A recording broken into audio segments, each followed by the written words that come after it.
السلام علیکم. اچھا عائشہ ابھی میرے پاس آئی ہیں اور عمر 35 ہے، لیکن مسئلہ آپ کے ساتھ یہ ہو رہا ہے کہ تھکاوٹ ہر وقت ہو رہی ہے، خون بہت گاڑھا ہو گیا ہے، سستی بھی ہے، سانس بھی پھول رہا ہے، یورین مالٹا کلر، پانی سے سفید آنا اور بار بار آنا اور مقدار میں زیادہ آنا. اچھا یہ سارے مسئلے آپ کو ہو رہے ہیں، اسی کے اوپر میں ویڈیو بنا رہا ہوں. قبض گیس ہے، تذابیت ہے، گیس زیادہ بنتی ہے، اور کوئی بھی اس طرح اس عمر کے اندر مرد ہے عورت ہے کوئی بھی بہن آپی ہے، اس کو مسئلے اس لیے بنتے ہیں کیونکہ آپ کا مزاج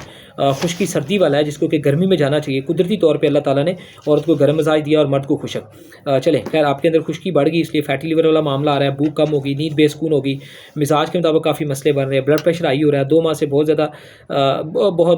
مطلب کھانے سے فرق نہیں پڑ رہا، اور میدے کا کیپسول بھی کھانا پڑ رہا ہے، لہسن کھا رہے ہیں لیکن اس سے کنٹرول میں آ رہے ہیں صرف 2 ماہ سے. یادداشت کم ہے، ڈپریشن ہے، کندھوں پٹھوں کا تھکاؤ ہے، غصہ زیادہ ہے، چڑچڑاپن ہے، دائیں طرف کندھے میں درد زیادہ ہے، کافی پرانا مسئلہ ہے، 3 سال سے یہ کام زیادہ کرنے سے زیادہ ہوتا ہے، اینی ادر کمر درد وغیرہ کچھ وائٹ رطوبت کا آنا، یہ سارا کچھ ہو جاتا ہے. پیریڈ سے 6-7 سال سے کم آ رہے ہیں، اس لیے موٹاپا بڑھ گیا. اصل میں ہوتا یہی ہے کہ مختلف جو اپنیاں ہیں، عورتیں ہیں، لیڈیز ہیں، ان کو جب پیریڈس کا کم آئے تو اس کے پیچھے قبض ایک بہت بڑی وجہ ہوتی ہے. اس کو بہتر کرنے سے یہ مسئلے بہتر ہوتے ہیں، اور اس کے ساتھ ساتھ یہ بہت ساری بیماریاں اب آ گئی. تو خیر ہم اپنے علاج میں کہتے ہیں کہ جیسے ہی ٹریٹمنٹ چلے گا انشاءاللہ یہ چیزیں وقت کے ساتھ ساتھ بہت بہتر ہوں گی، اور 15 دن کے اندر ایک بہت بڑی تبدیلی آئے گی. تو وہی بات ہوگی جو دکھ سے کہنا پڑتا ہے کہ پیشنٹ کو اچھا علاج نہ ملنے کی وجہ سے اس کے